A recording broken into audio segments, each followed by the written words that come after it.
हाँ, तो बहुत ही ज़बरदस्त वीडियो है आज का, धमाकेदार वीडियो है। आपकी पूरी मैथ्स की बुक के सारे फॉर्मूले, लगभग 150 प्लस फॉर्मूले आपको मिलेंगे।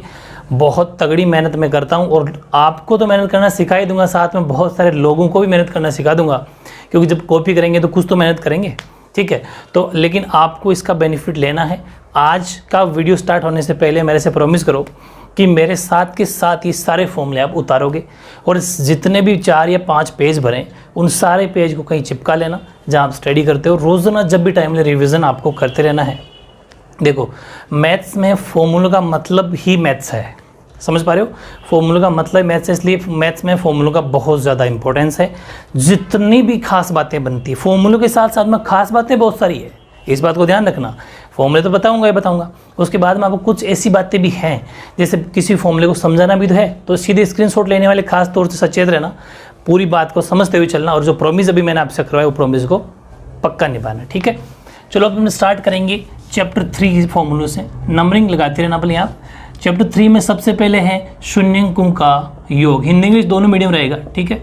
शून्यंकों का योग अगर आपसे पूछे, यानी कि सम ऑफ जीरोज, ठीक है। और सम ऑफ जीरोज को मैंने कहा था अल्फा और बीटा से अपन दिखाएंगे, तो अल्फा प्लस बीटा, इसका फॉर्मूला होगा -b/a, ठीक है। नंबर 2 शून्यंकों का गुणनफल, ठीक है। सेकंड साथ के साथ उतारो, शून्यंकों का गुणनफल, प्रोडक्ट ऑफ जीरोज, इसका मतलब दिखाते हैं अपन अल्फा इंटू बीटा से, मतलब दोनों को मल्टीप्लाई में, और फॉर्मूला हो जाएगा c/a।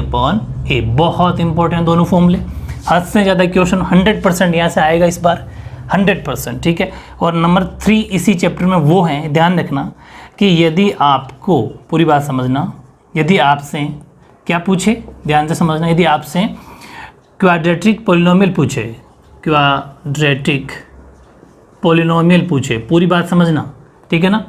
पोलिनोमियल पूछे, यानी कि यदि आपसे द्विघात बहुपद पूछे, पूरी बात समझना, द्विघात बहुपद पूछे, तब कौन सा फॉर्मूला लगाना है?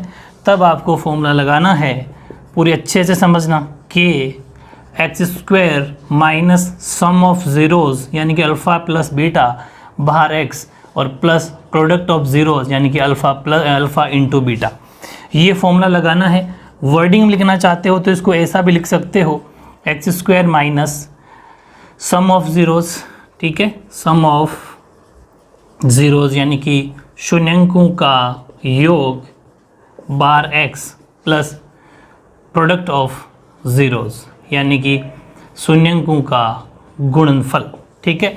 लेकिन ये सबसे ऑथेंटिक है, इसकी जरूरत भी नहीं है वर्डिंग, लेकिन चाहते हो वर्डिंग लिखना तो लिख सकते हो। बाकी ये फॉर्मूला कब? जब आपके पास अल्फा और बीटा दिया हुआ हो, अल्फा प्लस बीटा भी दिया हुआ हो, अल्फा इंटू बीटा भी दिया हुआ हो, और आपसे पूछे क्या कि द्विघात बहुपद बनाओ, क्वाड्रेटिक पॉलिनोमियल बनाओ, तब ये फॉर्मूला लगाना है। तो ये बहुत इंपॉर्टेंट फॉर्मूले हो गए अपने 3 कंप्लीट, ठीक है।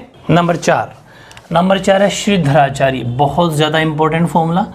श्रीधराचार्य ये एक विधि है, श्रीधराचार्य विधि या श्रीधराचार्य मेथड, ठीक है। इंग्लिश वाला श्रीधराचार्य मेथड लिख लेंगे। इससे जो फॉर्मूला बनता है उसे बोलते हैं श्रीधराचार्य द्विघाती सूत्र, ठीक है। श्रीधराचार्य द्विघाती सूत्र बोलते हैं, और वैसे आपको श्रीधराचार्य फॉर्मूला भी बोल सकते हो। बहुत सिंपल फॉर्मूला है, लेकिन अच्छे समझना है कि यहाँ आ जाएगा आपके, इसको अपन x की बराबर दिखा सकते हैं, x बराबर b plus minus under root b² minus 4ac upon 2a। लेकिन ध्यान रखना, ये जो 2a इस पूरे के नीचे है, b plus minus root b² minus 4ac upon 2a, ये द्विघाती सूत्र, या फिर ऐसा मान लो कि श्रीधराचार्य फॉर्मूला है, बहुत ज़्यादा इंपॉर्टेंट है। इसके अलावा 5, 6 और 7, ये 3 फॉर्मूलों के लिए मुझे जगह चाहिए थी, इसलिए मैंने रफ कर दिया। 5, 6 और 7 तीनों वेरी इंपॉर्टेंट है, बहुत ज़्यादा, और वो है b² minus 4ac, b² minus 4ac, b² minus 4ac। एक बार जब ऐसा हो, एक बार जब बराबर हो, एक बार जब ऐसा हो, बहुत ज़्यादा इंपॉर्टेंट है, बहुत ज़्यादा। और इसको मैं टेक्निक बताता हूँ, कन्फ्यूज़न बहुत ज़्यादा है इसमें, इसलिए ध्यान से ये समझना है। अगर ऐसा हो b² माइनस 4ac 0 से बड़ा हो, तो ध्यान रखना रूट्स विल बी रियल। अच्छा एक चीज़ कॉमन बताऊं, चलो याद करने का तरीका बताता हूँ। Roots will be real, Hindi में मूल, अभी पूरा नहीं हुआ ध्यान से समझना, वास्तविक, एंड मतलब एवं, अभी पूरा लिखाऊंगा रुकना, फिर मूल, वास्तविक, एवं अभी लिखाऊंगा पूरा, और यहाँ हो जाएगा रूट्स विल बी इमेजिनरी। ठीक है, इमेजिनरी का मतलब मूल काल्पनिक होंगे, काल्पनिक का मतलब पता नहीं, मतलब सॉल्व नहीं होंगे। अब मेरी बात सुनना, जब इक्वल हो, देखो जब फॉर्मूले में इक्वल है, इक्वल का मतलब क्या होता है, रियल एंड इक्वल, समझ गए। तो रियल यानी कि वास्तविक एवं समा, तो ये तो बहुत ज़्यादा इजी चीज़ हो गई कि जब इक्वल है तो इक्वल लग जाएगा, रियल एंड इक्वल। इसमें रियल एंड, इसमें देखो ये बड़ा है, मतलब इस बी स्क्वायर माइनस 4ac की वैल्यू 0 से बड़ी है, तो यहाँ पर हो जाएगा वास्तविक एवं भिन्न। ठीक है, भिन्न को बोलते हैं डिस्टिंक्ट, डिस्टिंक्ट। ठीक है, तो वास्तविक एवं भिन्न डिस्टिंक्ट, रियल एंड इक्वल और काल्पनिक, तीनों याद हो जाएंगे। बहुत ज़्यादा इंपॉर्टेंट तीनों फॉर्मूले, डेफिनेटली 100% यहाँ से क्वेश्चन आता है। और एक छोटी सी बात और बता दो, नंबर 8, कि जब आपसे डी पूछे, और एक बात बताऊँ, डी का फॉर्मूला आता है B square minus 4ac only 4। अब यहाँ पर डी क्या है, तो हिंदी में, इंग्लिश में तो डी है डिस्क्रिमिनेंट। ठीक है, डिस्क्रिमिनेंट, और हिंदी के अंदर इसको बोलते हैं विविक्तकार, विविक्तकार। ये भी कहीं साइड में लिख लेना कि जब आपसे पूछा जा सकता है कहाँ पर, ऑब्जेक्टिव में, कि डी इक्वल्स टू होता क्या है, या फिर डी क्या है, विविक्तकार है, डिस्क्रिमिनेंट है, इसकी वैल्यू हमेशा बी स्क्वायर माइनस 4ac होती है, जो चेक करने का काम आता है। बहुत ज़्यादा इंपॉर्टेंट है। ये हो गए अपने 8 फॉर्मूले कंप्लीट।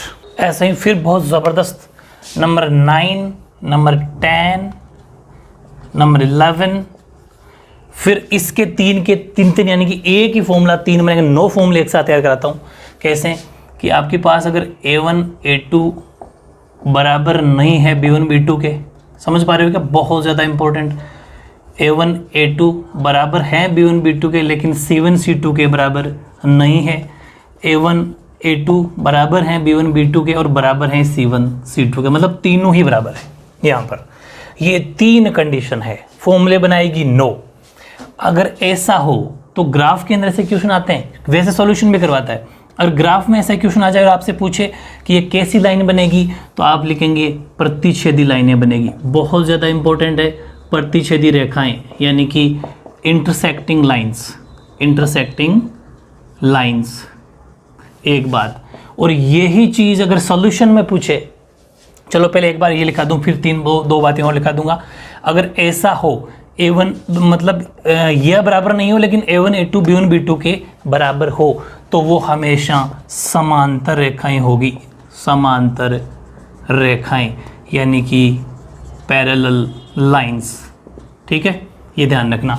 और जब तीनों ही बराबर हो, a1 a2 बराबर b1 b2 बराबर c1 c2, तो वो होगी कोइंसिडेंट यानी कि समपाती, समपाती रेखाएं। बताता हूँ क्या होती है, कोइंसिडेंट लाइंस।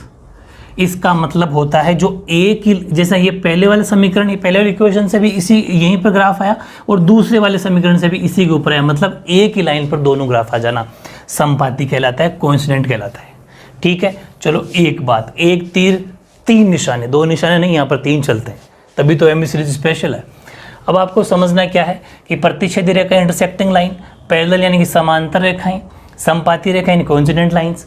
अब यही फॉर्मूला अगर आपसे सॉल्यूशन में पूछे एक और कि इसका यूनिक सॉल्यूशन होगा क्या, अद्वितीय हल होगा क्या, तो बिल्कुल होगा, इसका अद्वितीय हल होगा।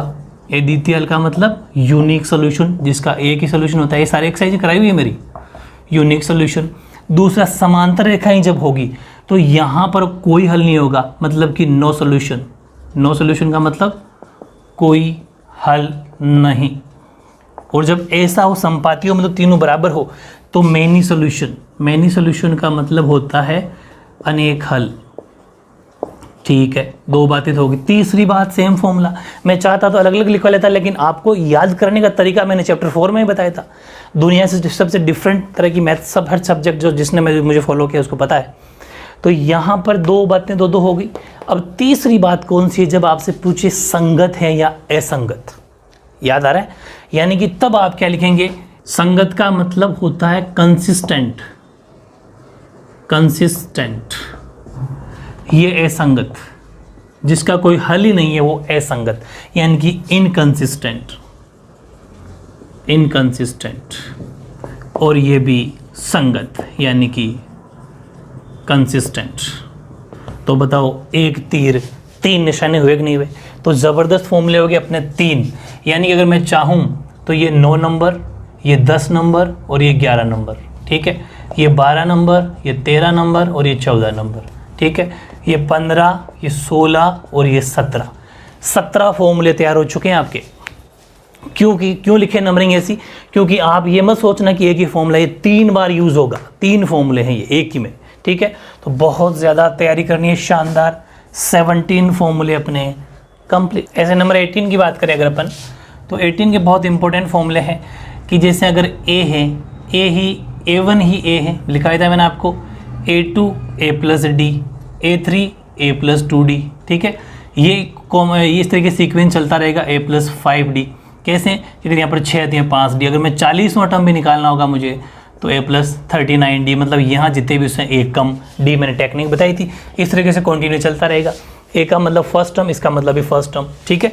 और नेक्स्ट में अगर बात करूँ, अगर आपको nवां टर्म निकालना है, 19 नंबर फॉर्मूला होगा nth टर्म, ठीक है, nth टर्म निकालना है, मतलब कि nवां अगर पद आपको निकालना है जिसको अपन an से डिनोट करते हैं, तो फॉर्मूला हो जाएगा A+n-1D, ये फॉर्मूला हो जाएगा, बहुत ज़्यादा शानदार।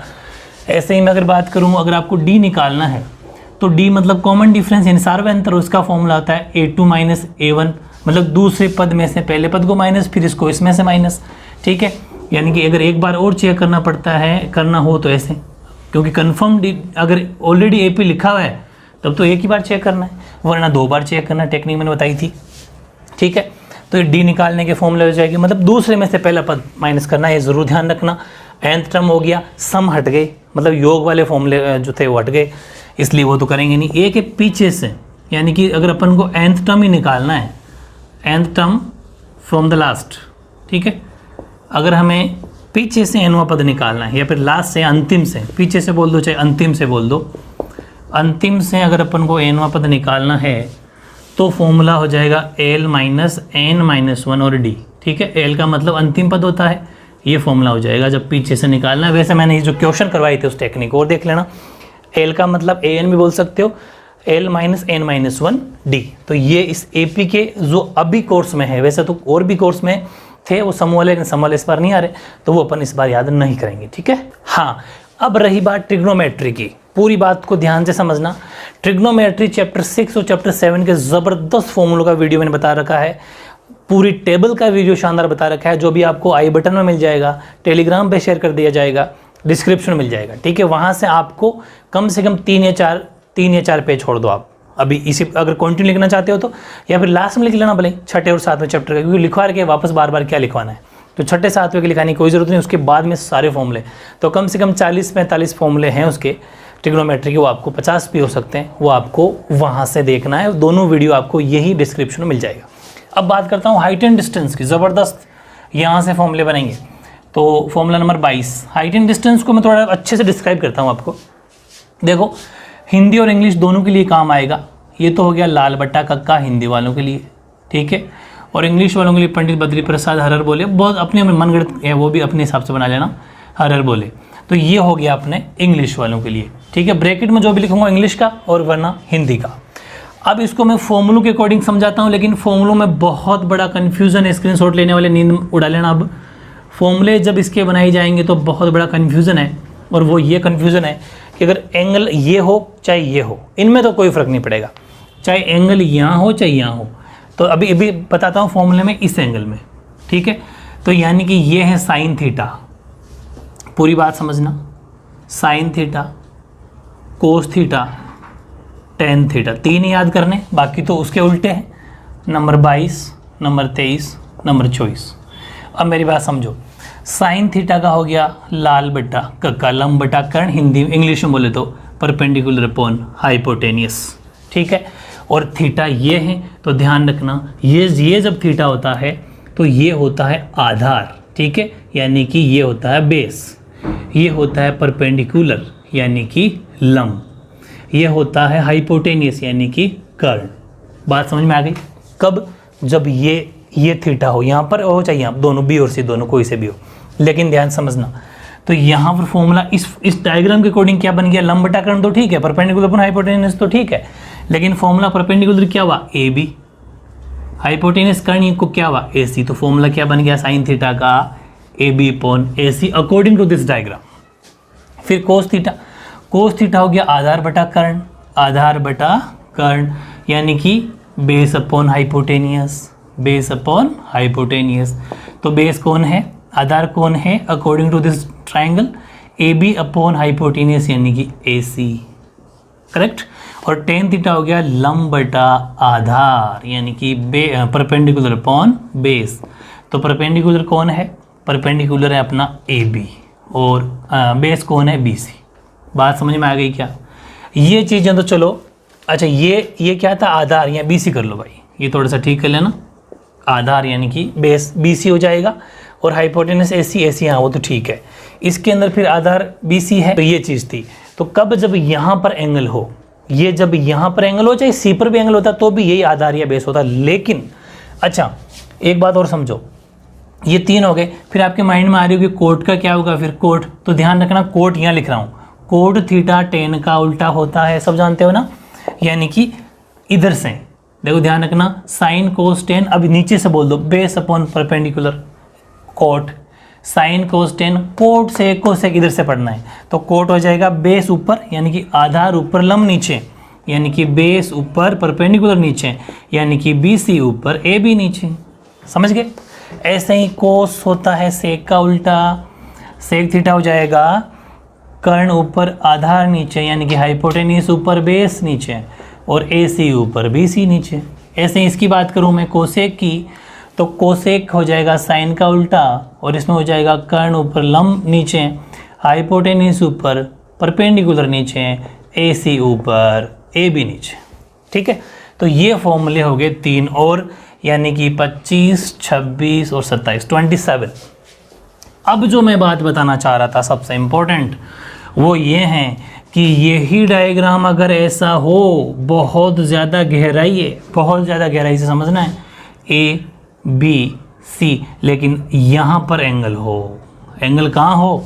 ए पर हो, बी और सी पर हो तब तो सेम फॉर्मूला है, लेकिन जब एंगल ये हो तो ये आधार बन जाता है। बहुत बड़ी बात है, आधार का मतलब बेस, और हाइपोटेनियस तो फिक्स है भाई, कर्ण तो फिक्स है जिसको अपन के से दिखाते हैं, और ये बन जाएगा परपेंडिकुलर यानी कि लंब बन जाएगा। बहुत बड़ी बात ये है, इस चीज़ को आपको समझना। ये आधार, ये परपेंडिकुलर, ये आधार और ये हाइपोटेनियस, चेंज क्या हुआ? कर्ण या हाइपोटेनियस तो फिक्स रहता है, बस ये उल्टे हो जाते हैं जहाँ जिस सबभुजा पर एंगल बन रहा हो। फिर सुनो, जिस साइड पर एंगल बन रहा हो, जिस भुजा पर कोण बन रहा हो, वो हमेशा आधार यानी कि बेस होता है। साइड में कहीं पर भी लिख लेना, ये लाइन लिख लेना कि जिस भुजा यानी कि साइड पर एंगल यानी कि कोण बनता हो वो हमेशा आधार यानी कि बेस बन जाता है। इस बात को आपको माइंड में रखना है, क्योंकि हाइपोटेनियस कर्ण तो हमेशा ही फिक्स है, बस यहाँ है उलटफेर। इस चीज़ को आपको माइंड में रखना है। अगर ऐसा हो तब फॉर्मूले क्या बन जाएंगे? नंबर 28, 29 और 30 पूरा समझो। तब साइन थीटा क्या होगा? फॉर्मूला तो वही है, लंब बटा कर्ण यानी कि परपेंडिकुलर अपॉन हाइपोटेनियस। कोस भी वही है, आधार बटा कर्ण। ऐसा कैसा उतारना है आपको? Base upon hypotenuse. टेन भी वही है, लंब बटा आधार यानी कि परपेंडिकुलर अपॉन बेस। लेकिन अब समझना, लंब हो गया बी सी, इतनी देर इस ऊपर वाले में लंब ए बी था, परपेंडिकुलर क्या था? ए बी था, लेकिन अब बी सी हो गया। हाइपोटेनियस तो ए सी फिक्स है। फिर आधार बटा कर्ण यानी कि बेस बटा हाइपोटेनियस, तो इसमें बेस क्या हो गया? ए बी, और हाइपोटेनियस तो चलो ए सी फिक्स है। लंब बटा आधार, लंब क्या हो गया? बी सी, और आधार यानी कि बेस क्या हो गया? बेस हो गया आपका AB। तो बहुत ज़्यादा ध्यान देना है। वैसे ही 31, 32 और 33, क्यों? क्योंकि tan का उल्टा क्या होता है? कोट। तो कोट थीटा हो जाएगा आधार बटा लंब, यानी कि आधार बटा लंब का मतलब बेस अपॉन परपेंडिकुलर। तो फॉर्मूला हो जाएगा AB ऊपर BC नीचे, BC है, ठीक है। और नंबर 32 की बात करूँ, कोस। कोस होता है सेक का उल्टा, तो सेक हो जाएगा कर्ण बटा आधार। कर्ण का मतलब हाइपोटेन्यूज अपॉन बेस, यानी कि AC ऊपर AB नीचे, AB नीचे, ठीक है। Then cosec. कोसेक थीटा की बात की जाए तो कोसेक थीटा होता है साइन का उल्टा, यानी कि कर्ण ऊपर लंब नीचे, यानी कि हाइपोटेन्यूज बटा परपेंडिकुलर। तो AC ऊपर BC नीचे। ज़बरदस्त फॉर्मूले है कि नहीं? बहुत बड़ा डाउट है ये, बोर्ड भर के उंगलियां घुमाने से काम नहीं चलेगा, ये चीज़ें समझानी पड़ती है। तो फॉर्मूलों के साथ में डाउट, बहुत बड़ा डाउट है ये, को आपको क्लियर हो गया होगा, ठीक है। कंप्लीट कितने फॉर्मूले हो गए? 33 फॉर्मूले कंप्लीट, प्लस 50 फॉर्मूले ट्रिग्नोमेट्रिक ऐड कर लेना, यानी कि अगर अकॉर्डिंग टू नंबरिंग करो तो 83 फॉर्मूले आपके कंप्लीट। हाँ, एक दो बातें और लिखो। नंबर 34वीं बात है, छोटी नहीं है ये। √3 की वैल्यू आपको याद करनी है 1.732 याद करनी, या फिर √3 की वैल्यू 1.73 भी होती है। 2 डिजिट भी सही है, तीनों में डिजिट सही है, लेकिन ज़्यादा सही आपको ये याद रखना है। नंबर 35वां फॉर्मूला, √2 की वैल्यू 1.4141 होती है, या फिर अगर आप √2 की वैल्यू 1.41 भी करते हो तो भी सही है, लेकिन ज़्यादा बेटर ये होगा। ये छोटी बात नहीं है, आपको √3 √2 की वैल्यू कभी कभी ना दे, फिर भी आपको याद करके जाना और उसके अंदर वैल्यू रख के सॉल्व करना है, ठीक है। इस चीज़ को आप माइंड में रखना। हाँ, अब बात करते हैं अपन डिस्टेंस फॉर्मूले की। दूरी सूत्र, डिस्टेंस फॉर्मूला। और डिस्टेंस फॉर्मूला, जैसे कोई दो बिंदु है PQ या AB कुछ ही मान लो, उनके बीच की डिस्टेंस अगर आपको निकालनी है तो x1 माइनस x2 का whole square plus y1 minus y2 का होल स्क्वायर, या फिर इसको आप ऐसे भी लिख सकते हो, कोई फर्क नहीं पड़ेगा। x2 पहले लिख दो, x1 बाद में लिख दो, तो भी कोई फर्क नहीं पड़ेगा, बिल्कुल करेक्ट है। ये डिस्टेंस फॉर्मूला होगा, ठीक है। और आपके जो अनुपातों वाली बात थी, सेक्शन फॉर्मूला था, विभाजन सूत्र, वो तो हट गया, इस बार है नहीं। तो नंबर 37 उसको अगर छोड़ दिया जाए तो एक है मध्य बिंदु सूत्र, मिड पॉइंट फॉर्मूला है ना, मध्य बिंदु सूत्र। यानी अगर अपन बात करें मिड पॉइंट की तो मिड पॉइंट फॉर्मूला, ठीक है। और मिड पॉइंट फॉर्मूला हो जाएगा आपके x के लिए तो हो जाएगा x1 प्लस x2/2, ठीक है। और y के लिए हो जाएगा y1 प्लस y2/2, है ना। इसमें कोई दिक्कत नहीं, x2 पहले बाद में, उससे कोई फर्क नहीं पड़ेगा, लेकिन नंबरिंग हिसाब से याद कर लो, पहले 1 फिर 2 तो ज़्यादा बेटर है, हर जगह काम आ जाएगा। तो x1 प्लस x2/2 और y1 प्लस y2/2, इससे x और y की वैल्यू आ जाएगी मिड पॉइंट फॉर्मूले से, जहाँ अपन लगाते हैं, है ना। तो ये हो गए अपने 37 फॉर्मूले। अब रही बात ज्योमेट्री की, तो 10वां चैप्टर है ना, 10 चैप्टर लॉकस, ज़बरदस्त है। उसका जो मैंने एक बेसिक इंट्रोडक्शन का वीडियो डाला है, उसको देख लेना, हद नहीं, इतने डाउट क्लियर हो जाएंगे आपके, ठीक है। बेसिक इंट्रोडक्शन है 10वें चैप्टर का, वो ज़रूर देखना, नहीं देखा तो और देखना, कम से कम 5 बार देखना, क्योंकि बहुत इंपॉर्टेंट है, सारे डाउट क्लियर हो जाएंगे। बहुत बेसिक है, 9th से लेके 10 दोनों का मिक्स करके बनाया है, ताकि सारे बेसिक डाउट हो जाए, क्लियर हो जाए, ठीक है। और अब अपन बात करते हैं आपके नेक्स्ट चैप्टर जो सर्कल वाला है, उसकी अपन अगर बात करें, नंबर 38वां फॉर्मूला। सबसे पहले सर्कल लेते हैं, वृत्त, ठीक है। वृत्त का क्षेत्रफल, एरिया ऑफ सर्कल, सब जानते हो, πr²। फिर नंबर 39, वृत्त की परिधि, यानी कि सरकमफ्रेंस ऑफ ए सर्कल, वो हो जाएगा 2πr। 40 वो हैं सकेंद्रीय वृत्तों का क्षेत्रफल, यानी कि एरिया ऑफ कॉन्सेंट्रिक सर्कल, यानी कि जो जैसे ये सर्कल है ना, ये सर्कल ऐसे एक सर्कल और हो जिसका सेंटर एक ही हो, दोनों का केंद्र हो, ऐसा एक रिंग बन जाती है, अपन कहते हैं ना रिंग, वलय। इसका फॉर्मूला होगा πr1 का स्क्वायर माइनस r2 का स्क्वायर, ये ध्यान रखना, ठीक है।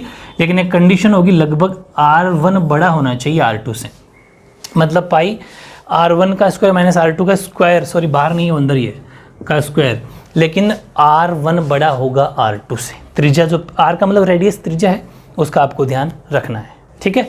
और 41 की बात करूं मैं, तो पाई की वैल्यू भी पूछ सकता है 22/7 या फिर 3.14, हल्के मत लेना, ऑब्जेक्टिव क्वेश्चन, हालांकि मैंने कम्युनिटी में क्वेश्चन जो डालता हूँ ना, उनको आपको एक अलग रजिस्टर छोटी कॉपी बनानी, उसमें उतारना है उनको एक साथ। फिर डेली में आपको उसके आंसर भी प्रोवाइड कराऊंगा एक साथ। जैसे 100 क्वेश्चन हो जाएंगे, फिर 100 के आंसर शीट लेके आऊँगा। हालांकि आपके ऑलमोस्ट सही होते होंगे, लेकिन फिर उससे अपना एक बार थोड़ा आपके डाउट क्लियर हो जाएंगे, ठीक है।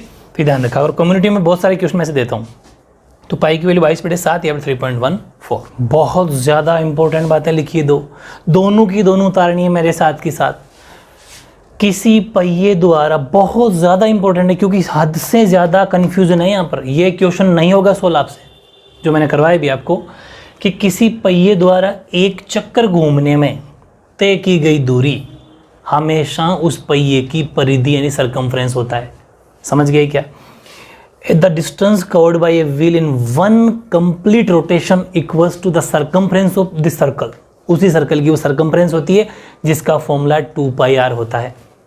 तो इसका मतलब ये हुआ कि जब पहिए को घूमने की बात जब भी कही, तो आपको हमेशा 2πr लगाना है, क्योंकि वो उसकी बाउंड्री की बात कर रहा है, और सर्कल की अवृत्त की बाउंड्री हमेशा सर्कमफ्रेंस होती है, परिधि होती है। दूसरी, जब पहिए द्वारा 1 मिनट में लगाए गए चक्रों की संख्या पूछे, ऑब्जेक्टिव क्वेश्चन आएंगे यहाँ से देखना खूब, तो आपको लिखना है 1 मिनट में तय की गई दूरी बटा परिधि, यानी कि number of rotations made by a wheel in 1 minute, तो distance covered in per minute upon circumference, बार बार कह रहा हूँ। इन दोनों को आपको हद से ज़्यादा इंपॉर्टेंट लिखना है। फिर बात आती है एरिया ऑफ सेक्टर की, ठीक है। एरिया ऑफ सेक्टर का मतलब होता है त्रिज्य खंड का क्षेत्रफल। त्रिज्य खंड का क्षेत्रफल सब जानते हो, πr² थीटा अपॉन 360 होता है इसका, ठीक है। फिर नंबर 45 की बात करूं मैं, ये एरिया ऑफ सेक्टर था। लेंथ ऑफ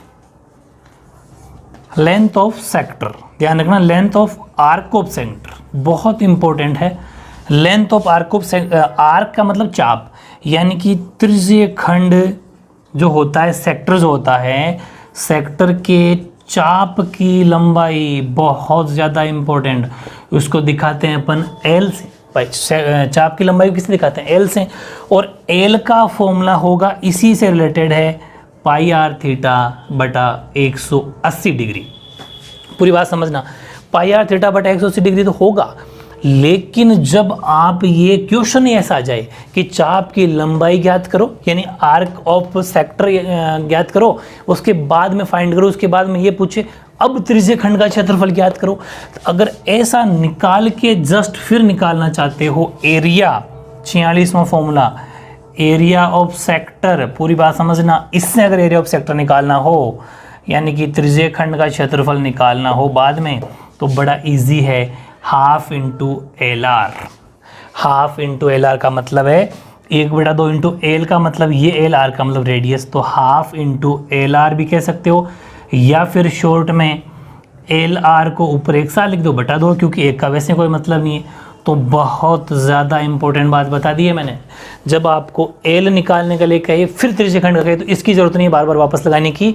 इसके बाद तुरंत आप शॉर्ट वाला फॉर्मूला भी लगा सकते हो, half into length of R, यानी कि चाप की लंबाई इंटू आर मतलब रेडियस त्रिज्या। है ना ज़बरदस्त? ये हो गए 46 फॉर्मूले। हाँ, तो अपन ने सेक्टर ले लिया था, उस सेक्टर को आप माइनर सेक्टर भी कह सकते हो, और उसी से अगर आप ये चाहते हो उसको आप मेजर सेक्टर भी निकालना चाहते हो। पूरी बात समझना, मेजर सेक्टर यानी कि दीर्घ त्रिज्यखंड। तो देखो दीर्घ त्रिज्यखंड का मतलब क्या होता है भाई? जैसे ये सर्कल है, डायग्राम बना के बताता हूँ, ये सर्कल है और ये इसका त्रिज्यखंड है, ये वाला त्रिज्यखंड, तो ये तो हो गया πr² थीटा अपॉन 360। और अगर ये पूरा पीछे ये होता है, ये तो हो गया माइनर यानी कि लघु, और ये पीछे जो बच गया होता है दीर्घ यानी कि मेजर। तो इसका फॉर्मूला होगा पूरे में से, मतलब पूरे πr² में से ये वाला हटा दो, यानी कि πr² थीटा अपॉन 360 हटा दो। ठीक है, तो हालांकि बातें मैंने बता रखी है एक्सरसाइज में, लेकिन फॉर्मूले इकट्ठे कर रहे हैं अभी अपन को। ये हो गया। अब बात करते हैं मैं सेगमेंट की, मतलब इस ऐसे सेगमेंट की। तो देखो ध्यान करना ध्यान से, माइनर सेगमेंट, ठीक है, माइनर सेगमेंट यानी कि लघु वृत्तखंड का क्षेत्र, एरिया ऑफ, ये तो सब में लगा देना भाई, एरिया ऑफ माइनर सेगमेंट यानी कि लघु वृत्तखंड। अब त्रिज्यखंड नहीं है, अब वृत्तखंड है, सेगमेंट है, सेक्टर नहीं है। लघु वृत्तखंड का क्षेत्रफल, इसका फॉर्मूला होता है πr² थीटा अपॉन 360, कौन सा? ये वाला, -1/2r² साइन थीटा। एक तो नॉर्मल फॉर्मूला ये होता है, लेकिन इसमें बहुत बड़ा राज छुपा हुआ है, डाउट है यहाँ पर। ये कब लगाना है, ये बातें मैंने एक्सरसाइज टाइम बताई थी दुनिया का ज़बरदस्त, सबसे ज़बरदस्त तरीके से। तो मेरी बात सुनना, ये फॉर्मूला लगाना है जब थीटा यानी कि एंगल कितने डिग्री हो। अभी बताता हूँ, ना तो 60 हो ना 90 हो, 60 90 दो को छोड़कर जितने पे पीछे एंगल बचे, यानी कि थीटा 60 डिग्री और 90 डिग्री इन दोनों को छोड़कर आए, तब तो लगाना है ये वाला सूत्र।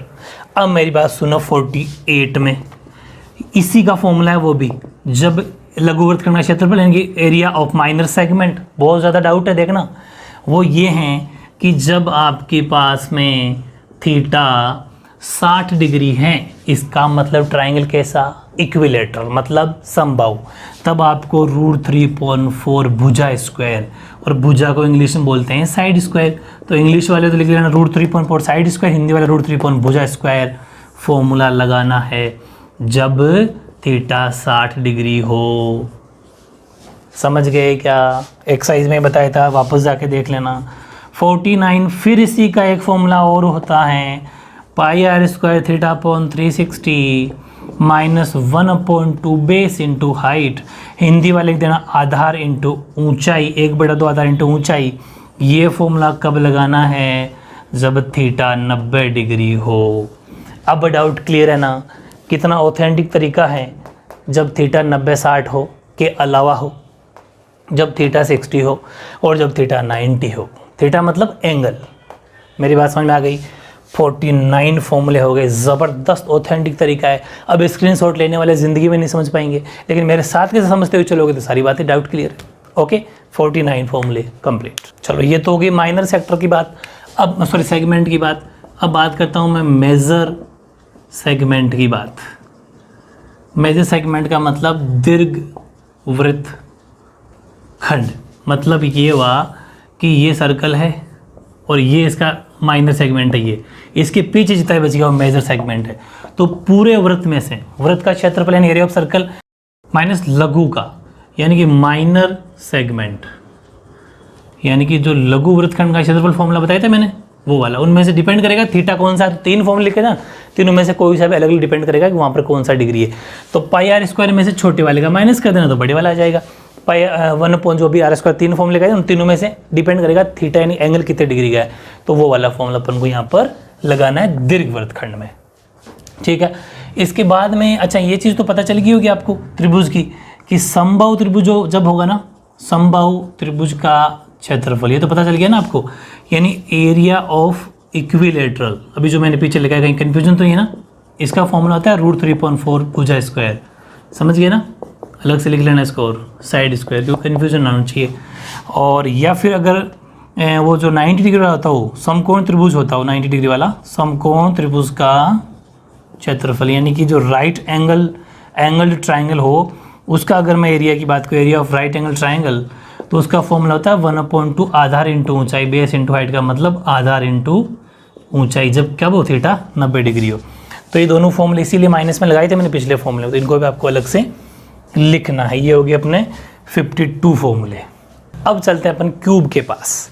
क्यूब का मतलब घन, 53, 54, 55, 56 देखते हैं और बढ़ जाएंगे। और घन का संपूर्ण पृष्ठीय क्षेत्रफल, total surface area of cube, पूरी बात को समझना, वो होता है 6 भुजा स्क्वायर। समझ गए क्या, 6 की 6 भुजा एक जैसी होती है, इसलिए 6 भुजा स्क्वायर, यार इंग्लिश वाले लिख देंगे 6 साइड स्क्वायर, या फिर शॉर्ट में इसको 6l² भी बोलते हैं। ठीक है ना, एक ही बात है, सारे ही सही है, कोई सा भी अप्लाई कर देना। 6 भुजा स्क्वायर फॉर्मूला होता है। फिर बात करता हूँ मैं घन की चारों दीवारों का, या फिर curved surface area of cube, या फिर हिंदी में इसको ये बोलते हैं घन का पृष्ठीय क्षेत्रफल ओनली फॉर, संपूर्ण नहीं, ओनली फॉर पृष्ठीय, यानी कि curved surface area of cube, या फिर इसकी बोले तो एरिया ऑफ 4 वॉल्स, तो इंग्लिश वाले देख लेना, इसकी हिंदी की इंग्लिश है एरिया 4 वॉल्स, इसकी है इसका फॉर्मूला हो जाएगा जहाँ पर 6 वहाँ पर 4 भुजा स्क्वायर, इंग्लिश में लिखोगे तो 4 साइड स्क्वायर या फिर 4L स्क्वायर भी कह सकते हैं। ये हो गया घन के दो एरिया की बात। अब मैं बात करता हूँ घन के आयतन की। तो घन के आयतन का जो सूत्र होता है यानी कि वॉल्यूम ऑफ क्यूब होता है 6 भुजा क्यूब नहीं होगा, सिर्फ और सिर्फ भुजा क्यूब होगा। ध्यान रखना कन्फ्यूजन रहता है, ओनली 4 साइड क्यूब होगा। कन्फ्यूजन बहुत जनों के हैं, 6 भुजा क्यूब कर देते, लेकिन नहीं, ओनली 4 भुजा क्यूब या फिर शॉर्ट में L क्यूब भी इसको बोला जाता है। समझ गए। अब बात आती है घन के विकर्ण भी होता है यानी कि डायगोनल। तो डायगोनल की बात की जाए तो डायगोनल्स ऑफ ए क्यूब है ना, उसका फॉर्मूला होगा √3 इंटू भुजा, √3L या फिर √3 इंटू भुजा या फिर √3 इंटू साइड, जो कहो वो आपकी मर्जी है, एक ही बात है, सब कुछ सही है। ये क्यूब के कितने फॉर्मूले हो गए? 4। एक भी फॉर्मूला ऐसा नहीं है जो मतलब छूट गया, सारे इंक्लूड हैं। इसी पैटर्न से आपको याद करना है। कितने फॉर्मूले हो गए? 56 फॉर्मूले अपने कंप्लीट। अब बात करता हूँ घनाभ की यानी कि क्यूबॉइड की। 57, 58, 59 और 60। फिर और देख लेंगे घनाभ का संपूर्ण पृष्ठीय क्षेत्रफल, total surface area of cuboid. और सब जानते हो 2 ब्रैकेट में LB + BH + HL यानी कि 2 लंबाई इंटू चौड़ाई, चौड़ाई इंटू ऊंचाई, ऊंचाई इंटू लंबाई। इंग्लिश और हिंदी दोनों इसी तरह से लिख आना है, कोई नंबर नहीं कटता। कोई फुल फॉर्म की जरूरत नहीं है, L का लंबाई चौड़ाई कोई ज़रूरत नहीं, ठीक है। हाँ, चाहो तो इतना लिख सकते हो, कन्फ्यूजन अगर किसी को हो रहा हो तो लंबाई इंटू चौड़ाई प्लस चौड़ाई यहाँ से शुरू करना है, चौड़ाई इंटू ऊंचाई, फिर ऊंचाई से शुरू करना है, ऊंचाई इंटू लंबाई, ठीक है। लेकिन बीच में प्लस है, इस चीज़ को आपको ध्यान रखना है। ये तो हो गया टोटल। अब मैं एक बात करता हूँ घनाभ का पृष्ठीय, ओनली फॉर पृष्ठीय यानी कि curved surface area, curved surface area of cuboid. पूरी बात समझना। या फिर इसी का दूसरा नाम है चारों दीवारों का क्षेत्रफल। बहुत बड़ी बात है ये, चारों दीवारों का क्षेत्रफल भी बोलते हैं इसको, एरिया ऑफ 4 वॉल्स। इसका फॉर्मूला हो जाएगा 2 ब्रैकेट में L + B इंटू H। बहुत ज़्यादा इंपॉर्टेंट। अगर आपसे पूछे चारों दीवारों का क्षेत्रफल तो भी ये 2L + B इंटू H, या फिर ये पूछे घनाभ का पृष्ठीय क्षेत्रफल तो भी 2L + B इंटू H। लेकिन एक फॉर्मूला और है, जब आपसे ये कहे कि घनाभ को ऊपर से या फिर कहे नीचे से, बारी बारी कहे, एक साथ तो कहेगा नहीं। ऊपर से अगर खुला रखवा रहा है, ऊपर से खुला मतलब ऊपर से अगर आपसे वो ओपन रखवा रहा है, तब इसका एरिया क्या होगा? पूरी बात समझना, क्षेत्रफल क्या होगा? जब घनाभ को ऊपर से, मतलब ये जैसे घनाभ है, पूरी बात को समझना, छोटा सा बनाता हूँ, ये जैसे घनाभ है और इसकी ऊपर से छत को खुला रखवा रहा है आपसे, ऊपर से छत को, रूफ को, तब फॉर्मूला क्या बन जाएगा कि एक तरीका ये है कि या तो आप इसका पूरा लगा दो, है ना, ये वाला, और इसमें से बेस इंटू हाइट, नीचे L इंटू B माइनस कर दो। क्योंकि मैंने कहा था घनाभ का हमेशा हर छत, घनाभ की हर साइड आयत रेक्टेंगल होती है, और rectangle area L into B होता है। समझ गए? फिर समझ लो, घनाभ की हर साइड, घनाभ की हर भुजा, क्यूबॉइड की हर साइड, क्यूबॉइड की हर भुजा आयत यानी रेक्टेंगल होती है, रेक्टेंगल का फॉर्मूला L इंटू B। तो पूरे चारों ओर तरफ से एक साइड को माइनस कर दो, L इंटू B। या फिर इसी का ये भी कह सकते हो कि आप ये ले लो 2L + B इंटू H, हो गई चारों दीवारें, प्लस एक और जोड़ दो, क्योंकि 5 लेनी है ना अपन को, एक खुली रखनी है, टोटल 6, तो 5 का ये फॉर्मूला, या फिर 5 का ये हो जाएगा 4 में 1 ऐड कर दो, ये भी सही है। समझ गए? तो ये नंबरिंग के हिसाब से ये हो गया 60वां फॉर्मूला। बात समझ में आ गई? खुला चाहे ऊपर से रखवाए चाहे नीचे से कैसा भी रखवाए, फॉर्मूला ये अप्लाई करना है। फिर मैं बात करता हूँ 61, घनाभ का आयतन, ठीक है, वॉल्यूम ऑफ क्यूबॉइड। और वॉल्यूम का फॉर्मूला तो बड़ा इजी है, L into B into H, लंबाई इंटू चौड़ाई इंटू ऊंचाई, ठीक है। और फिर एक चीज़ और है, उसमें भी अपने ली थी घन में भी, वो है घनाभ का भी तो विकर्ण होता है, यानी कि डायगोनल्स ऑफ ए क्यूबॉइड, ठीक है। और क्यूबॉइड, डायगोनल्स का क्यूबॉइड होता है ब्रैकेट में L square plus B square plus H square. Hindi वाले एज इट इज हिंदी लिखना चाहते हो तो एल का स्क्वायर प्लस लंबाई मतलब चौड़ाई का स्क्वायर और प्लस ऊंचाई का स्क्वायर। बहुत ज़बरदस्त, L square B square H square. ये हो गए अपने 62 फॉर्मूले कंप्लीट। अब अपन लेते हैं बेलन सिलेंडर, ठीक है। और ये हो गया 63, 64, 65। बेलन का संपूर्ण पृष्ठीय क्षेत्रफल यानी कि total surface area of cylinder वो होगा 2 पाई आर ब्रैकेट में आर प्लस एच। आर का मतलब रेडियस त्रिज्या, एच का मतलब हाइट, ठीक है। फिर लेते हैं बेलन का वक्र पृष्ठीय क्षेत्रफल, curved surface area of cylinder, वो हो जाएगा 2 पाई आर एच। ये इसी से बना है 2 पाई आर एच, ईजी। और अब रह गया बेलन का आयतन, ठीक है, यानी कि वॉल्यूम ऑफ सिलेंडर, वो हो जाएगा आपका पाई आर स्क्वायर एच। बड़ा है, टोटल है तो 2 pi r plus h, 2 pi r r plus h. उससे थोड़ा छोटा 2 पाई आर एच। फिर बचिया कौन, आयतन, तो पाई आर स्क्वायर एच। उसमें 2 नहीं रहेगा, पाई आर स्क्वायर एच हो जाएगा। तो है ना इजी। बेलन के तीनों फॉर्मूले हो गए। अब बात करते हैं अपन खोखले बेलन की, ठीक है। और वो हैं 66। खोखले बेलन का संपूर्ण पृष्ठीय क्षेत्रफल, total surface area of hollow cylinder. खोखला मतलब होलो सिलेंडर, उसका फॉर्मूला हो जाएगा 2 पाई ब्रैकेट में R1 plus R2 bracket H plus R1 minus R2।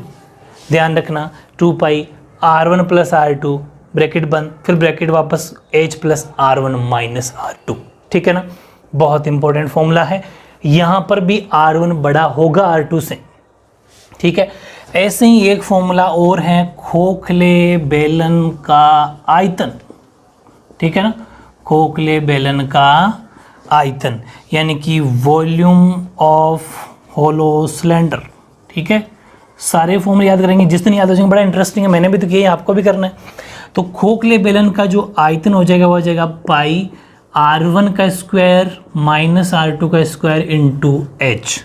अब बात करते हैं अपन गोले की, 68, 69, 70, ठीक है। गोले का मतलब ठोस गोला मतलब सॉलिड स्फीयर, ठीक है। तो ठोस गोले या फिर गोला भी बोल सकते हो, एक ही बात है। ठोस गोले का पृष्ठीय क्षेत्रफल यानी कि अगर मैं बात करूं सरफेस एरिया की, surface area of solid sphere, ठीक है, तो फॉर्मूला हो जाएगा 4 पाई आर स्क्वायर, इजी। और फिर मैं बात करूं ठोस गोले का आयतन, ठीक है। आयतन का मतलब वॉल्यूम ऑफ सॉलिड स्फीयर, और उसका हो जाएगा 4/3 पाई आर क्यूब। आयतन मतलब क्यूब, ठीक है। अब बात करूं मैं अर्धगोले की। अर्धगोले का संपूर्ण पृष्ठीय क्षेत्रफल, total surface area of hemisphere, ठीक है। संपूर्ण पृष्ठीय हेमिस्फीयर क्या हो जाएगा, यहाँ 4 पाई आर स्क्वायर, तो ये अर्धगोला आधा है तो ये हो जाएगा 2 पाई आर स्क्वायर, ठीक है, हो जाएगा याद। और 71 में हो जाएगा अर्धगोले का पृष्ठीय क्षेत्रफल यानी curved surface area of hemisphere, वो हो जाएगा इसका आधा यानी कि 2 पाई आर स्क्वायर। फिर हो जाएगा इसका आयतन, तो अर्धगोले का वॉल्यूम या आयतन, वॉल्यूम ऑफ हेमिस्फीयर, ठीक है। वॉल्यूम ऑफ हेमिस्फीयर हो जाएगा यहाँ पर 4/3, तो इसका हो जाएगा 2/3 पाई आर क्यूब। इसमें भी क्यूब, इसमें भी क्यूब। तो कितने ज़बरदस्त फॉर्मूले हैं, थोड़ी सी प्रैक्टिस करोगे तो सब कुछ इजी है। ये हो गए 72 यानी कि 72 फॉर्मूले कंप्लीट। ऐसे ही सुनो 73 फॉर्मूला वेरी इंपॉर्टेंट है, वो भी गोले से ही है कि या तो आप उसको गोलीय कोश बोल दो, पूरी बात समझना, गोलीय कोश यानी कि स्पेरिकल सेल, ठीक है। गोलीय कोश का क्षेत्रफल या फिर अर्धगोले का संपूर्ण पृष्ठीय क्षेत्रफल है ना, संपूर्ण पृष्ठीय क्षेत्रफल। यानी कि मैं बात करूं एरिया ऑफ स्पेरिकल, पूरी बात समझना, स्पेरिकल सेल, या फिर total surface area of hemisphere, वो भी एक ही बात है, पूरी बात समझना।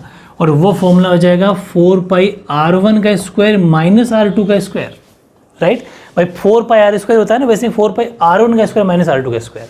कब? जब पूछे आपसे गोलीय कोश, स्पेरिकल सेल पूछे, ठीक है, या फिर अर्धगोले का संपूर्ण पृष्ठीय क्षेत्रफल पूछे, ठीक है। ऐसे ही मैं अगर बात करूं, गोलीय कोश हो गया, इसी में गोलीय कोश का आयतन भी होता है, गोलीय कोश का आयतन यानी कि volume of spherical shell. Volume of spherical shell का फॉर्मूला हो जाएगा 4/3 पाई, लेकिन r1 का क्यूब माइनस r2 का क्यूब, 4πr³ लेकिन r1 का क्यूब माइनस r2 का क्यूब। बड़ा इजी है कि नहीं है? 4/3 पाई r1 का क्यूब माइनस r2 का क्यूब।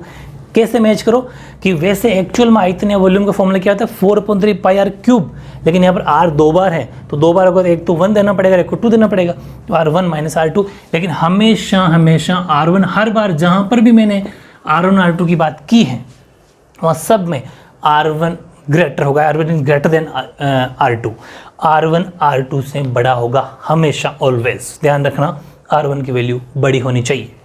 इस चीज़ को आपको ध्यान रखना। ये हो गया अपने 74 फॉर्मूले। हाँ, ये सीधे सीधे डेटा लर्न करना है आपको कि जब 1 मीटर क्यूब बराबर होता है 1000 लीटर। बहुत क्वेश्चन ऐसे आते हैं, पानी की टंकी इतने मीटर पानी आ गया, इतने लीटर पानी आ गया, तो मतलब मीटर क्यूब उसकी हाइट या वॉल्यूम होगा, उसको लीटर में चेंज करना है। तो ध्यान रखना 1 मीटर क्यूब में 1000 लीटर होता है। हालांकि ऐसे क्वेश्चन में करवा चुका, लेकिन फिर भी 1000 लीटर बोल दो चाहे 1 किलो लीटर बोल दो, बात एक ही है। 1 लीटर में 100 सेंटीमीटर क्यूब होते हैं। जब लीटर को सेंटीमीटर में चेंज करना है तो ध्यान रखना।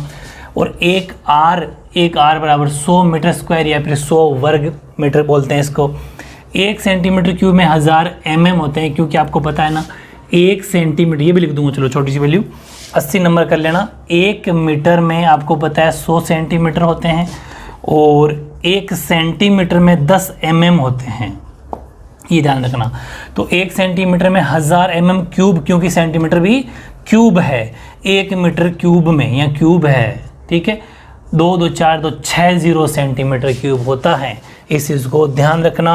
81 फॉर्मूले, 82 बड़े इजी हैं। जैसे 1 किलो है तो 1 किलो में 1000 ग्राम होते हैं। छोटी छोटी बातें लेकिन कन्फ्यूज़न पैदा करती है। और अगर 1 लीटर है, ठीक है, अगर 1 लीटर है तो 1 लीटर में 1000 मिलीलीटर भी होते हैं। ये वो चीज़ें हैं जो बहुत छोटी क्लास में आपने पढ़ी होगी, लेकिन कन्फ्यूज़न यहाँ पर है, तो ये भी आपको चीज़ें ऐड करनी है। बहुत ही शानदार तरीके से 83 फॉर्मूले अपने कंप्लीट। हाँ, अब लेते हैं बहुत इंपॉर्टेंट फॉर्मूले 84, और वो स्टार्ट करता हूँ मैं आपसे अर्थमेटिक मीन, यानी कि समांतर माध्य। बहुत इंपॉर्टेंट फॉर्मूले। पहले बेसिक्स हैं, समांतर माध्य या फिर एवरेज भी बोल सकते हो इस फॉर्मूले को। तो एवरेज का मतलब औसत। तो यहाँ पर फॉर्मूला बनेगा, जब आपको ये निकालना हो समांतर माध्य अर्थमेटिक मीन, तब ये बनेगा एक तो आंकड़ों का योग यानी कि सम ऑफ डेटा। पूरे डाउट क्लियर हो जाएंगे, चिंता मत करो। बटे में क्या जाएगा? आंकड़ों की संख्या, यानी कि नंबर ऑफ डेटा। समझ गए? ऐसे ही मैं अगर एक बात करूं इसमें, इसी का चलो फॉर्मूला एक और आ जाए। अर्थमेटिक मीन ही निकालना है, समांतर माध्य ही निकालना है, लेकिन यहाँ पर आंकड़े ना दे के नंबर ऑफ स्टूडेंट दे दे, है ना, तो नंबर ऑफ मार्क्स दे दे, तो यहाँ जाएगा sum of marks, sum of total marks, यानी कि अंकों का योग अपॉन में नंबर ऑफ स्टूडेंट्स। ठीक है, नंबर ऑफ स्टूडेंट्स यानी कि विद्यार्थियों की संख्या। अब मेरी बात सुनना, इसको चलो नंबर ना देते, 84 में ले लेंगे इसको, क्योंकि ये तो खैर एक ही फॉर्मूला है। अब मेरी बात सुनना, ये जो चीज़ मैंने बताई यहाँ पर क्या होगा, ये अभी टोटल मार्क्स की बात है। कभी ये नंबर ऑफ मार्क्स होंगे, कभी ये टोटल मार्क्स होंगे, कभी ये फ्रूट्स के नाम होंगे, कभी आदमियों के नाम, कभी महिलाओं के नाम, कभी बच्चों के नाम। किसी के भी नाम हो, फॉर्मूला ये रहेगा, ऊपर तो उन सब का सम और नीचे कितने वो नंबर हैं, ये ध्यान रखना। ये फॉर्मूला 85 एक ही फॉर्मूला माना जाएगा 84। अब मैं बात करता हूँ 85 की, ठीक है। और वो जो फॉर्मूला है वो मीन का है, मतलब जब आपको माध्य निकालना हो, ठीक है, जब आपको माध्य निकालना। और मैंने यहाँ पर आपको 3 मेथड बताए थे, वेरी गुड। तीनों मेथड कौन कौन से? पहली विधि प्रत्यक्ष विधि, प्रत्यक्ष विधि का मतलब डायरेक्ट मेथड, डायरेक्ट मेथड, ये हो जाएगा अपना 85 नंबर फॉर्मूला। डायरेक्ट मेथड जब लगाना है तो माध्य को अपन दिखाते हैं मीन को एक्स बार से, सिग्मा एफ आई एक्स आई अपॉन सिग्मा एफ आई, ये हो गया फॉर्मूला। नंबर दूसरा जो 86, हाँ 86 होगा फॉर्मूला नंबर 86, वो हो जाएगा स्टेप डेविएशन, स्टेप डेविएशन या फिर ओनली फॉर डेविएशन भी कह सकते हो, पग विचलन विधि, ठीक है, पग विचलन विधि। इसके भी 2 पार्टीशन आपके दे रखे हैं, एक्स बार बराबर a plus sigma f i d i upon sigma f i, एक तो ये हो गया, और एक है एक्स बार बराबर sigma f i u i, अच्छा ए प्लस भी लिखना है, a plus sigma f i u i upon sigma f i into h, ये ध्यान रखना। ये हो गया अपना 87 formula, 87 number formula, a plus sigma f i u i upon f i. वो कन्फ्यूज़न दूर ही, कन्फ्यूज़न ये बनेगा कि यार वो डी आई के साथ एच में था कि यू आई के साथ में एच में था, तो ध्यान ये रखना है कि जो बड़ा है उसी के साथ में एच आएगा। बड़ा कौन है? यू, क्योंकि डी तो पहले आता है, डी छोटा होता है, यू बड़ा होता है, नंबरिंग के हिसाब से ऐसा मान के चलना पड़ता है कन्फ्यूजन दूर करने के लिए, और कुछ लिहाज नहीं है। तो a plus f i d i upon f i, और यू आई के लिए sigma f i u i upon sigma f i into h, ये हो गया अपने 87 फॉर्मूले। अब 88 फॉर्मूला नंबर 88 और 89 तो बहुत इजी है। अगर आपको डी आई निकालना है तो एक्स आई में से ए को माइनस करना पड़ेगा, और अगर आपको यू आई निकालना है तो एक्स आई माइनस ए को माइनस करने के साथ में एच का डिवाइड यानी भाग भी देना पड़ेगा।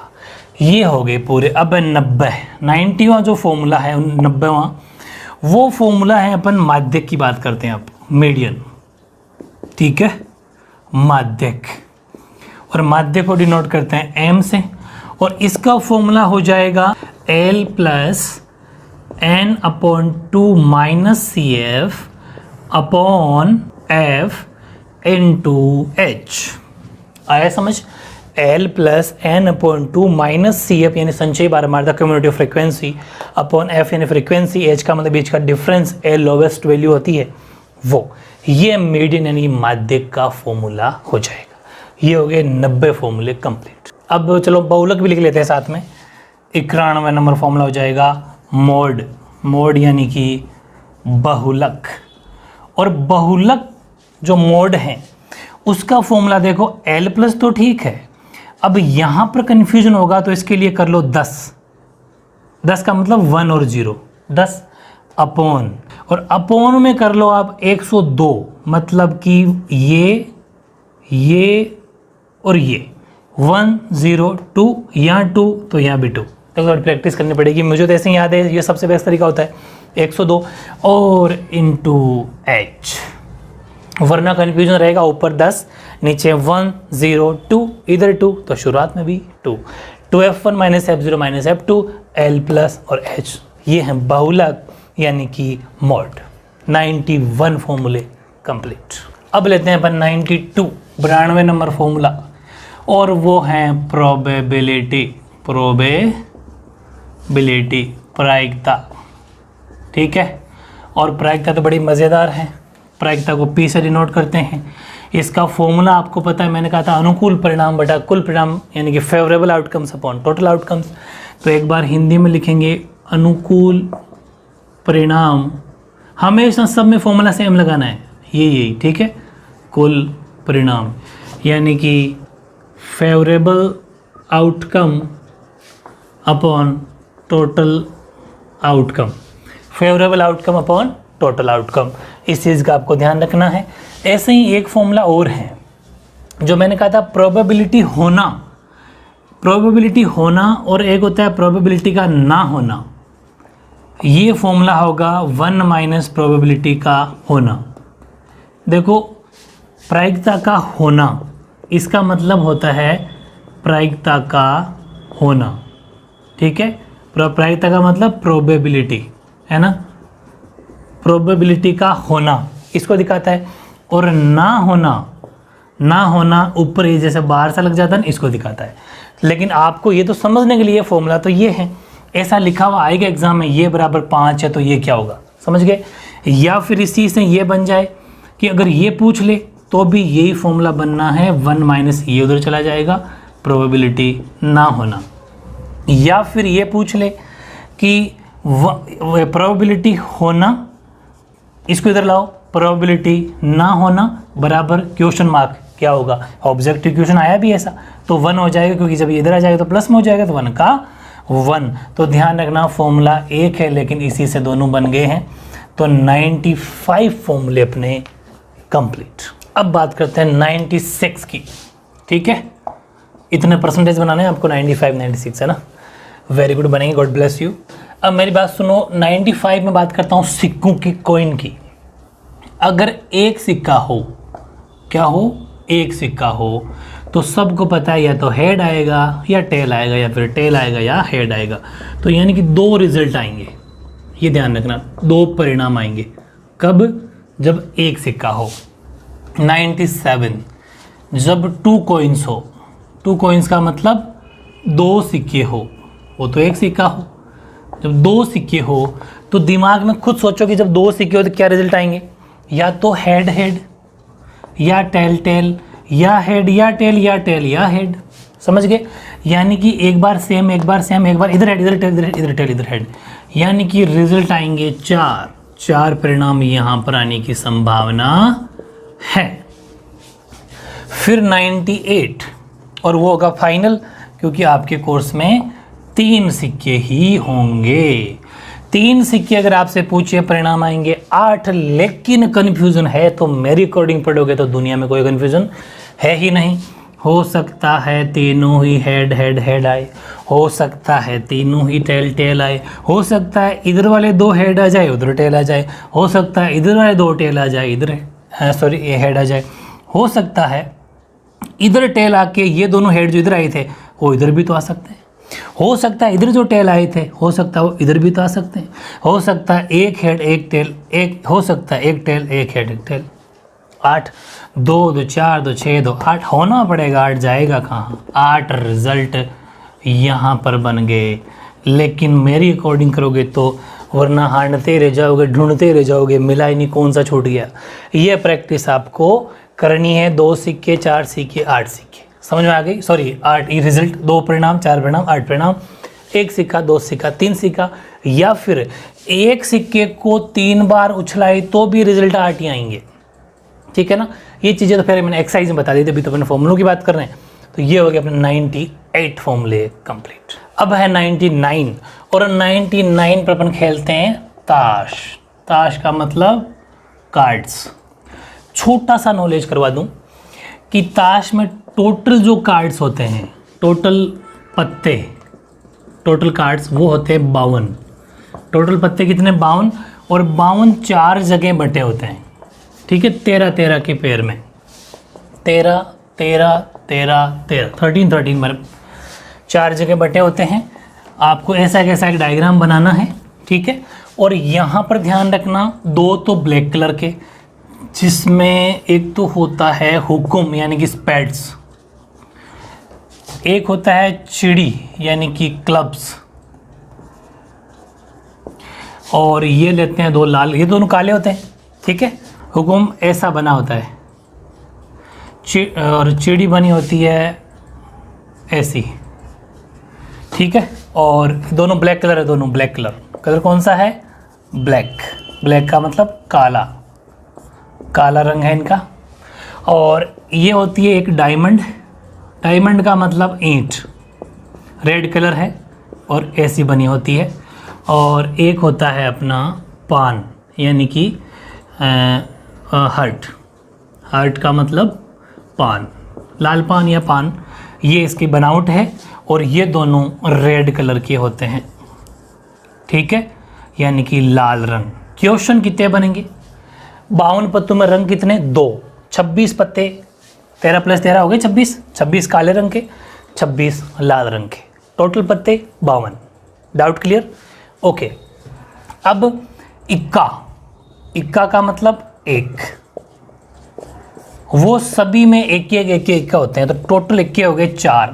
1 2 3 4, मतलब हर 13 के सेट में एक इक्का, एक बादशाह, एक बेगम, एक गुलाम, यानी कि 4 तो इक्के हो गए जिसपे ए फॉर एप्पल लिखा होता है। 4 किंग हो गए, किंग का मतलब बादशाह, ठीक है, ये हो गए इक्के। और 4 ही हो गए गुलाम, या क्वीन ले लो, चलो पहले क्वीन, यानी कि 4 होगी रानियाँ। और 4 हो गया जैक, यानी कि गुलाम, जिस पे जे फॉर जग लिखा होता है। ये बातें डाउट क्लियर है ना? इसके बाद में मैं कुछ बातें और बताऊं, जैसे कि इसमें होता है 2 से लेके 10 तक, ध्यान रखना 1 नंबर नहीं होता, 1 नंबर इक्के को माना जाता है। और ये होता है 11 नंबर, ये 12 नंबर, ये 13 नंबर, इक्के का 1 नंबर। और 2 से लेके 10 तक काउंटिंग लिखी होती है, 9 पत्ते ये होते हैं। सीधा सीधा क्वेश्चन आएगा यहाँ से कि 2 से लेके 10 तक, या फिर नंबरिंग वाले पत्ते कितने होते हैं? 9, 2 खुद और 10, 2 3 4 5 6 7 8 9 10, 9 ही पत्ते होते हैं। इस चीज़ का ध्यान रखना। यानी कि सारे ही फॉर्मूले हैं। ये 99 बात मान लो पूरी, ये मान लो 100वीं बात, ये 101वीं बात, ठीक है। और रंग वाली बात की जाए तो ये 102वीं बात, ये 103वीं बात, कितनी बातें बना लो। अब यहाँ से क्वेश्चन आना पक्का है।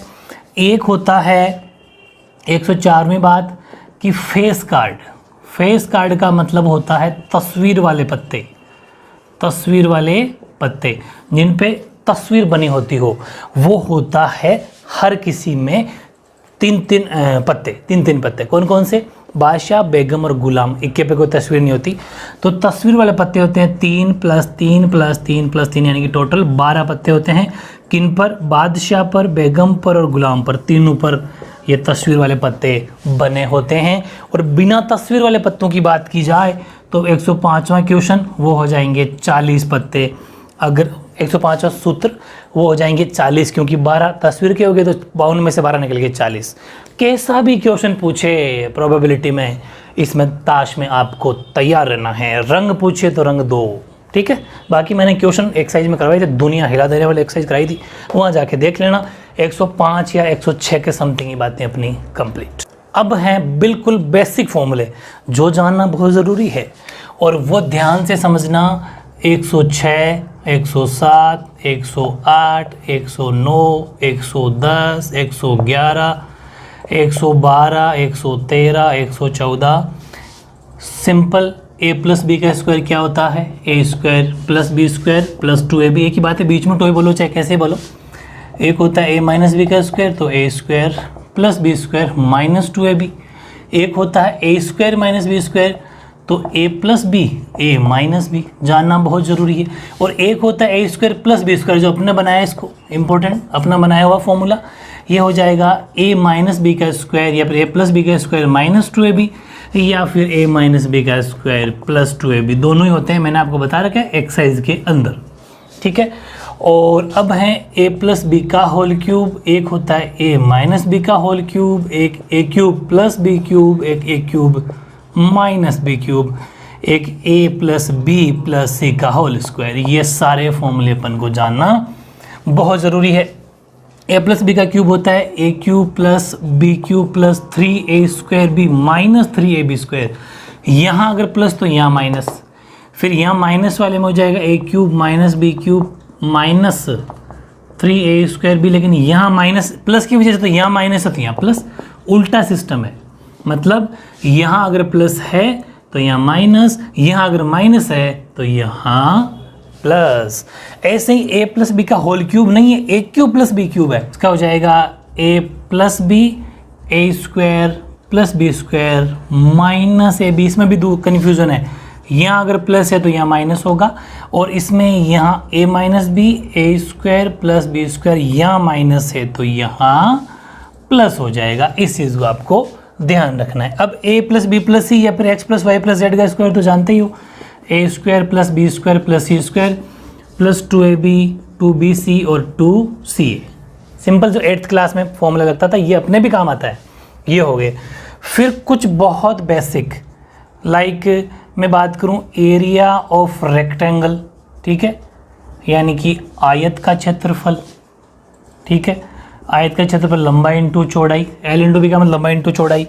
फिर मैं बात करूं पेरीमीटर ऑफ रेक्टेंगल, यानी कि आयत का परिमाप, और आयत का परिमाप क्या हो जाएगा, 2 लंबाई प्लस चौड़ाई।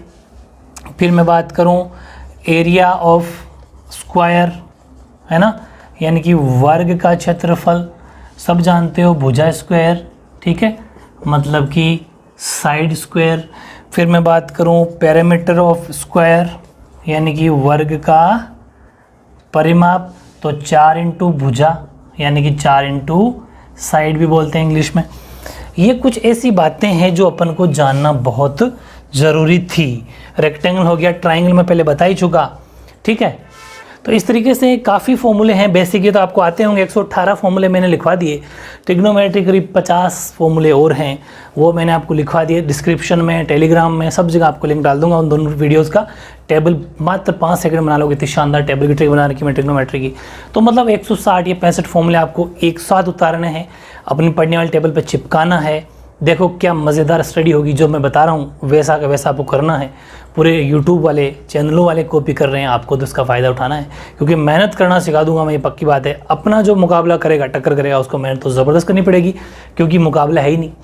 इसके अलावा आपको क्या याद करना है कि 1 से लेके 30 तक स्क्वायर याद करना है। इसके भी मैंने इंपॉर्टेंट नाम की प्लेलिस्ट के अंदर एक ट्रिक बता रखी है ज़बरदस्त स्क्वायर निकालने की, वो याद कर लेना। 1 से लेके 10 तक क्यूब याद कर लेना, मतलब घन। ये ऐसी चीज़ें जो अपन को याद होनी चाहिए। तो आई थिंक आपको आज के वीडियो में बहुत मज़ा आया होगा। मैंने बहुत मेहनत करी हो तो आपने देखी होगी, इतना सारा लिखा, इतना सारा सेलेक्ट करके मुझे सब याद है, आपको भी सब याद होगा। ईमानदारी से रोज़ाना रिवीजन करोगे तो, ठीक है। ओके।